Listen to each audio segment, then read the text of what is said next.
દરેકના ઘરમાં માખણમાંથી ઘી બનાવવામાં આવે છે અને આ તાજે તાજું ઘી હોય અને તેમાં જો આપણે કણી લાવવી હોય એકદમ દાણેદાર કણીવાળું બનાવવું છે તો અમુક ટિપ્સ મેં આપી છે. ચલો જોઈએ રેસીપીને. તો જુઓ, દૂધ હોય આપણા ઘરમાં તેને આપણે ગરમ કરીએ, ઠંડુ કરીએ, પછી ફ્રીજમાં મૂકીએ. એટલે ફ્રીજમાં મૂકવું ને એટલે પટલી એવી જે મલાઈ હોય ને એ આવી સરસ એવી જાડી થઈ જતી હોય છે, એને અલગ લેતી જવાની છે. રોજની આ પ્રોસેસ કરવાની છે. રોજે જે દૂધ લ્યો તેને તમે ફ્રીજમાં મૂકો એટલે આવી જાડી મલાઈ થાય, તેને એક અલગ વાસણમાં લેતા જાઓ. હવે આ મલાઈને છે ને ક્યારેય સીધી ઉપયોગમાં ન લેતા આપણે ડાયરેક્ટ છે ને તેમાં દહીં મેળવવાનું કામ કરવાનું છે. જુઓ, દહીં આપણે અંદર ઉમેરીએ અને આ રીતે તમે જ્યારે કરો છો ને પ્રોસેસ, ત્યારે એક સરસ એવી મલાઈ સેટ થતી હોય છે. અને હવે તેને આપણે 6 થી 7 કલાક રહેવા દેવાની છે. ત્યાર પછી ફરીથી ફ્રીજમાં આપણે તેને 6 થી 7 કલાક રહેવા દેશું. જુઓ, ફ્રીજમાં મૂક્યા પછીની તેની આપણે પ્રોસેસ જોઈએ તો એકદમ સરસ તે જામી ગઈ છે, એકદમ કઠણ થઈ ગઈ છે. આવું કરવાથી તમારો ઘી છે ને એકદમ ફ્રેશ રહે છે અને સહેજ તેમાં સ્મેલ નહીં આવે. તો જુઓ, આ રીતે આપણે તેને એક મોટી તપેલી જેવું મોટું વાસણ લઈ લેવાનું અને મલાઈને ઉમેરી દેવાની છે. અને આ વાસણ છે તેને સાઈડમાં મૂકી દઈએ. ત્યાર પછી બીજી પણ મેં આ રીતે રોજે કરતી હતી, એટલે મેં અમુક મલાઈ મારે ભેગી થઈ છે, તેમાંથી આપણે માખણ કરીશું.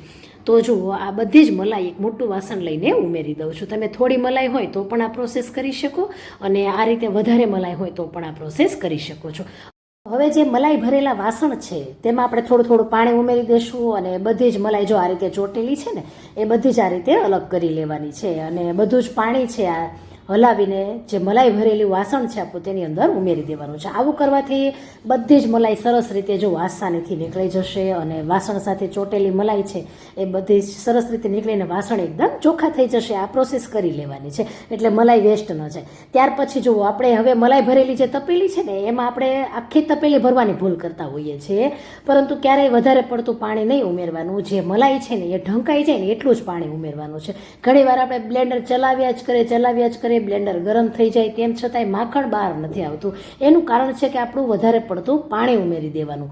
તો જો વધારે પાણી ઉમેરી દઈએ ને તો પછી માખણ બનવામાં ખૂબ જ વાર લાગી જાય છે અને બ્લેન્ડર પણ ગરમ થઈ જતું હોય છે અને ક્યારેક બ્લેન્ડર પણ બગડી જવાની શક્યતા રહે છે. તો જો આ રીતે હવે બ્લેન્ડર આપણે ચલાવી લેવાનું છે. તો થોડું પાણી હોય ને તો ફટાફટ માખણ બનવાની પ્રોસેસ એકદમ ઝડપથી થાય છે. અને જો આ રીતે ફેરવતા જઈએ એટલે થોડું થોડું બધું જ ઘાટું બધું એકદમ સરસ ઉપર આવવા લાગશે. અને જો ક્યારેક જો આવું થાય કે એકદમ તમે બ્લેન્ડર ફેરવો છો અને સહેજે હલતું નથી, એટલે કે પાણીની થોડીક જરૂર છે, તે પોતે જ એમ કહે છે કે થોડુંક પાણીની જરૂર છે, તો થોડુંક પાણી અહીં ઉમેરવો. તો અહીં હું 1.5 ગ્લાસ જેટલું પાણી અંદર ઉમેરી રહી છું. પહેલાં આપણે 5 ગ્લાસ જેટલું ઉમેર્યું હતું અને ત્યાર પછી ફરીથી 1.5 ગ્લાસ જેટલું પાણી ઉમેર્યું છે. જો એકદમ ઘાટું થઈ જાય છે અને ફરવામાં થોડી મુશ્કેલી રહી છે તો જ આ રીતે ઉમેરવાનું છે. તો અત્યારે મલાઈ વધારે છે અને પાણી પણ મેં આ રીતે ઉમેર્યું છે. અને જો જેમ જેમ ચલાવતા જઈએ બ્લેન્ડર, એમ જુઓ, ફક્ત 5 જ મિનિટમાં તમારું માખણ તૈયાર થઈ ગયું. જો કેટલું સરસ ઉપર માખણ આવી ગયું છે. જો એક સાઈડ આ રીતે માખણ તમે કરો ને એટલે તમને ખ્યાલ આવી જશે કે છાશનો ભાગ છે તેનાથી માખણ એકદમ અલગ થઈ ગયું છે. થોડા પાણી સાથે ફટાફટ 5 જ મિનિટમાં તમારું માખણ અહીં બની ગયું છે. જ્યારે આપણે આખી તપેલી પાણીની ભરી દઈએ છીએ ને ત્યારે માખણ બનતા ખૂબ જ વાર લાગી જાય છે. તો આ ખાસ એક વાતનું ધ્યાન રાખજો. તો જો આ રીતે છે ને માખણ ઉપરથી લઈ લેવાનું છે બ્લેન્ડરનું. અને પછી છે ને ઘણીવાર આપણે બ્લેન્ડરને અંદરથી ક્લીન કરવા જઈએ તો બ્લેન્ડરની બ્લેડ વાગી જતી હોય છે. તો એ પણ કઈ રીતે ક્લીન કરવું એ પછી તમને બતાવું છું. તો જે માખણ છે ને એમાં થોડાક બરફના ટુકડા નાખી દેવાના. હવે બરફના ટુકડા તમે ઉમેરો ને તો જો પહેલાં માખણ એકદમ અત્યારે ઢીલું લાગે છે, તો જેની બરફની ઠંડક છે તેનાથી માખણ છે ને એકદમ કઠણ થઈ જાય છે. જો કેટલું સરસ આમ ગોળ દડા જેવું થઈ ગયું અને તમે આસાનીથી તેને બહાર કાઢી શકો છો. હાથ સાથે ચોંટતું નથી અને એકદમ સરસ જો આ રીતે પકડીને તમે બહાર કાઢી શકો છો. અને જો તમે બરફ નહીં નાખો ને તો ચીકણું એકદમ હાથ સાથે ચોંટી જાય વધારે પડતું અને કાઢવામાં ખૂબ મુશ્કેલી થાય છે. ત્યાર પછી આપણે તેમાં પાણી ઉમેરવાનું છે. તો માખણને અહીં વોશ કરવું ખૂબ જરૂરી છે. જો તમે વોશ નથી કરતા અને ડાયરેક્ટ ગરમ કરવા લાગો છો, ઘી બનાવવાની પ્રોસેસ કરવા લાગો છો, તો પછી તેમાં સ્મેલ આવી જાય. તો જો પહેલી વાર તમે વોશ કરો ને ત્યારે છાશનો ભાગ નીકળે છે, એને તમે યુઝ કરી શકો છો. તો એને આપણે ખાવામાં વાપરી શકીએ છીએ. ત્યાર પછી ફરીથી આપણે જો બરફનું આટલી રીતે ઠંડુ પાણી ઉમેરવાનું છે. આ રીતે 3 થી 4 વાર પ્રોસેસ કરવાની છે. તો આ રીતે તમે 3 થી 4 વાર જ્યારે માખણને વોશ કરશો અને એકદમ જુઓ પાણી એકદમ ક્લીન નીકળી જાય ને ત્યાં સુધી આપણે કરશું. મેં 4 વાર વોશ કર્યું છે એટલે સરસ ક્લીન થઈ ગયું છે. 4 વારમાં કમ્પલસરી થઈ જ જશે. તો હવે આપણે તેને ગરમ કરવા મૂકી દઈએ. તો આ રીતે વોશ કરીએ ને એટલે તેમાં સેજ જે છાશનો ભાગ, બળવાનો ભાગ ઘણીવાર વાસણમાં ખૂબ વધારે પડતો નીકળતો હોય છે ગરમ કર્યા પછી, તો એ પહેલાં જ તો નહીં નીકળે.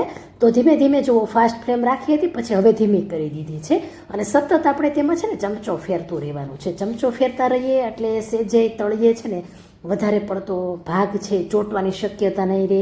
પ્લસ કે આપણે તેને વોશ કર્યું છે સરસ રીતે એટલે સેજે છાશ છે એ બળવાનો વધારે પડતો ભાગ નહીં નીકળે. અને જો આ રીતે ચમચું ફેરતા રહ્યું ને એટલે સેજે તળીએ ચોટશે નહીં, વાસણ ક્લીન કરવામાં પણ સારું રહેશે.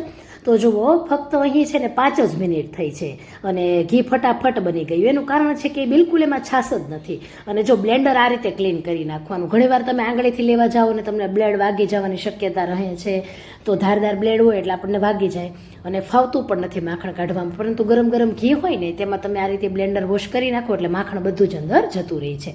અને જુઓ, છાશ બિલકુલ નથી ને એટલે ફટાફટ ઘી એકદમ સરસ ફટાફટ બની જતું હોય છે. જુઓ, ફક્ત અહીં મારે છે ને 4 જ મિનિટ થઈ છે, ફક્ત 4 જ મિનિટ. ત્યાં તો જો ઘી બની ગયું.